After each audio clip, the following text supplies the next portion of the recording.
కిషన్ రెడ్డి అడుగుతున్నది కరెక్టే, కానీ కిషన్ రెడ్డికి కూడా ఒక ప్రశ్న ఏంటంటే మరి బీజేపీ తమిళనాడులో దీన్ని ఇలాగే మాట్లాడుతున్నారు కదా, తమిళ్ కనుక ఓటేయాలని అక్కడ అంటున్నారు కదా. సమస్య ఎక్కడ వస్తుంది? వైస్ ప్రెసిడెంట్ ఎలక్షన్ ఇది ఆల్సో పొలిటికల్ కాంటెస్ట్, దాంట్లో ఏం డిస్ప్యూట్ లేదు. మల్లికార్జున్ ఖర్గే చెప్పాడు ఇది ఐడియాలజికల్ కంటెస్ట్ అంట, పొలిటికల్ కూడా కాదు. ఇది ఆర్ఎస్ఎస్ ఐడియాలజీలో పుట్టి పెరిగిన సిపి రాధాకృష్ణన్పై మా ఐడియాలజికల్ ఫైట్ అంటున్నాడు. సో అందువల్ల మా కిషన్ రెడ్డి ఆ యాంగిల్లో చూస్తే కరెక్ట్. ఎందుకంటే ఇది ఐడియాలజికల్ ఫైట్ అయినప్పుడు ప్రాంతీయ భాషాపరమైన అంశాలు ముందుకు రావు. స్టాలిన్ కూడా అదే అన్నాడు, it is not a fight for language, it is a fight political అని.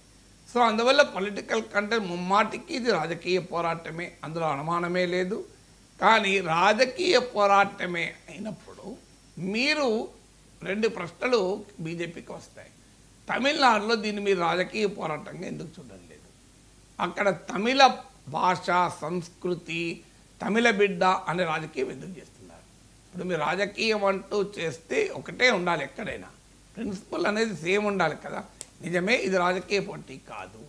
సో ఇది ఇది ఇది ప్రాంతము భాష పోటీ కాదు, ఇది రాజకీయ పోటీ. మనం మహాభారతంలో కౌరవ పాండవులకు పరీక్ష పెట్టినప్పుడు కర్ణుడిని అర్హత లేదు, నువ్వు సూతపుత్రునివి అని ద్రోణాచార్యుడు అన్నప్పుడు దుర్యోధనుడు ప్రశ్నిస్తాడు, ఇది కుల పరీక్షనా లేదా ఇది